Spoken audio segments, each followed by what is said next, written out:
میری انتہائی نگارش یہی ہے، تیرے نام سے ابتدا کر رہا ہوں۔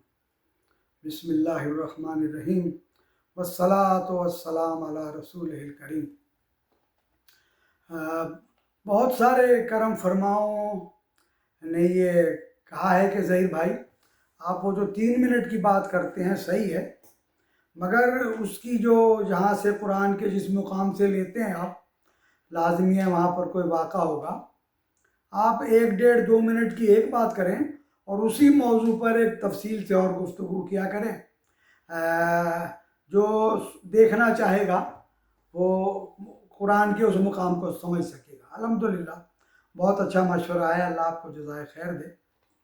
آج ہم نے جو بات کی تھی وہ قارون کے بارے میں چھوٹا سا کلپ کیا تھا نا، تو اس کی قرآن سے اور ہی تشریح کرتے ہیں، قرآن میں کس طرح یہ واقعہ پیسے کی یہ کیا کہنا چاہیے نیچر ہے کہ وہ انسان کو پھلا دیتا ہے، تو وہ بھی جب نکلتا تھا تو ہاتھوں کو ایسے کر کے چلتا تھا نا۔ قرآن میں اللہ نے اس کی قوم کے جو ہے وہ لفظ کوٹ کیے ہیں کہ لا تفرح انہو لا یحب الفرحین۔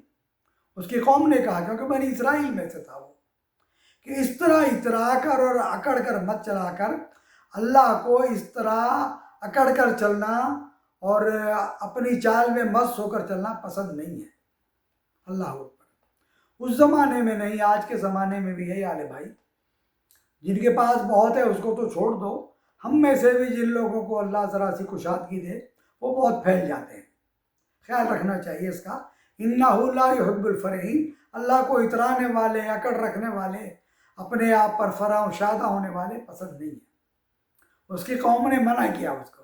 کوئی نیکی لوگ ہوں گے، اچھے لوگ جو اس کے خیر خواہ تھے نا، اور پھر کہا کہ احسن کما احسن اللہ الیک ولا تبغی الفساد فی الارض، اور دیکھ جس طرح اللہ نے تجھ پر مہربانی کی ہے، تو اسی طرح نیچے جو تجھ سے نیچے ہیں تیری قوم کے لوگ ہیں۔ بنی اسرائیل لاکھوں تھے اس وقت نا، یہ ان میں سے ایک تھا۔ اور تلمود میں جو شجرہ نسب ہے یا بائبل کی کتاب میں، اس کی روح سے یہ حضرت موسیٰ علیہ السلام کا چچا زاد بھائی تھا نا۔ اندازہ لگائیے، اسی قوم کا دشمن ہو گیا جس میں خود پیدا ہوا تھا۔ اور فساد سے مراد یہ نہیں کہ وہ جھگڑا یا فساد کرنا چاہتا تھا، مطلب اس قوم کو غلام بنانے پر تلا ہوا تھا فرعون، یہ اس کا ساتھی تھا، اس کی مدد کر رہا تھا جو اس کی قوم کو غلام بنانے کے در پہ تھا۔ ذرا غور کیجئے، اللہ نے کہا ہے کہ ہر چیز میں ایک سبق ہے۔ آج ہمارے ہاں ہمارے ملک میں بھی ملک کو غلام بنانے کے لیے اسی قوم سے تعلق رکھتے ہیں، اسی قوم کا حصہ ہیں۔ 25 کروڑ عوام ہیں، یہ 6-7 لاکھ انہی کا حصہ ہے۔ بات 6-7 لاکھ کی نہیں ہو رہی، بات تو ان 100-150 کی ہے جو سب سے اوپر ہیں۔ وہ بھی کسی کی خاطر اس قوم کو غلام بنانے کے در پہ ہیں۔ اللہ نے کہا تھا کہ مجھے پسند نہیں ہے یہ، اور اس کا انجام دیکھیے پھر نا بھائی، جو اپنی قوم کے خلاف کھڑا ہوا کسی اور طاقت کے ہاتھوں، یعنی ان کا پٹھو بن کر، اللہ نے کیا سزا دی اس کو نا۔ جب اس کی کیا کہنا چاہیے وہ لاکھوں کی اپنی جو بنی اسرائیل تھے ان کی اسے فکر نہیں ہوئی، مگر اسے فرعون کی فکر تھی۔ اور قرآن نے ایک عجیب بات بتائی، قرآن نے کہا کہ حضرت موسیٰ علیہ السلام فرعون کے علاوہ حامان اور قارون کی طرف بھی بھیجے گئے تھے۔ اللہ اکبر۔ یعنی اللہ ہمیشہ ان لوگوں کی طرف بھیجتا ہے جو زمین کا کیا کہنا چاہیے شوریدہ حصہ ہوتے ہیں، ناقابل کاشت زمین جو ہے نا، اس جیسے لوگ ہوتے ہیں۔ جیسے قریش کی طرف بھیجا تھا، کیسے اکڑ لوگ تھے، اللہ کے رسول سے نفرت کرنے والے لوگ تھے۔ اسی طرح اللہ نے قرآن میں کہا کہ ہم نے موسیٰ علیہ السلام کو فرعون اور قارون اور حامان کی طرف بھیجا۔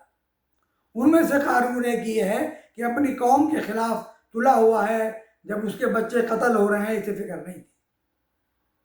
میرے بھائیوں، میرے عزیزوں، قرآن یہ قصے ہمیں خالی اسی لیے نہیں پڑھاتا کہ 2 رکوع پڑھ کر اگلے 4 رکوع پھر شروع کر دینا.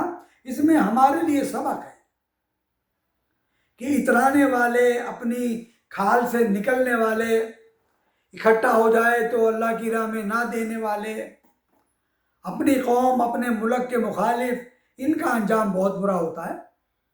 لَقَدْ كَانَ فِي قَصَصِهِمْ عِبْرَةٌ لِأُولِي الْأَلْبَابِ. قرآن میں کہا یہ قصے ہم اس لیے بیان کر رہے ہیں کہ نصیحت بن جائیں ان لوگوں کے لیے جو قصوں سے سبق لیتے ہیں. جو سبق نہیں لیتے وہ اسی طرح کے سبق بن جاتے ہیں پھر نا. اللہ نے کیا کیا؟ اتنی طاقت کے باوجود جب زمین اسے نگلنے لگی تو کوئی فرعون اس کی مدد کو نہیں آ سکا. نہ فرعون کی آرمی، نہ فرعون کے ساتھی، نہ فرعون کے لشکر. جب اس پر قارون پر عذاب آیا، اللہ نے فرمایا وہ بھی دھنس گیا، اس کے گھر والے بھی. اگر کوئی بھی گھر والے برائی میں کسی کے ساتھ ہیں وہ اسی کا حصہ ہے میرے بھائیو عزیزو. اس کی دولت قصہ پانی نہ بن گئی، کسی کے بھی کام نہیں آ سکی. اگر اسی طرح اگر وہ تقسیم کرتا ہو سکتا ہے کسی کی دعائیں بچا لیتی اسے، مگر وہ اس قابل ہی نہیں تھا. اسی طرح ہر وہ شخص، ہر وہ گروہ، ہر وہ طاقت جو فرعون بن جائے، قارون بن جائے، حامان بن جائے، اللہ نے کہا میرے سامنے تمہاری اتنی بھی حیثیت نہیں ہے جتنی کہ ایک مچھر کا پر ہوتا ہے. اللہ ہم سب کو قرآن و سنت سے سمجھنے کی توفیق عطا فرمائے.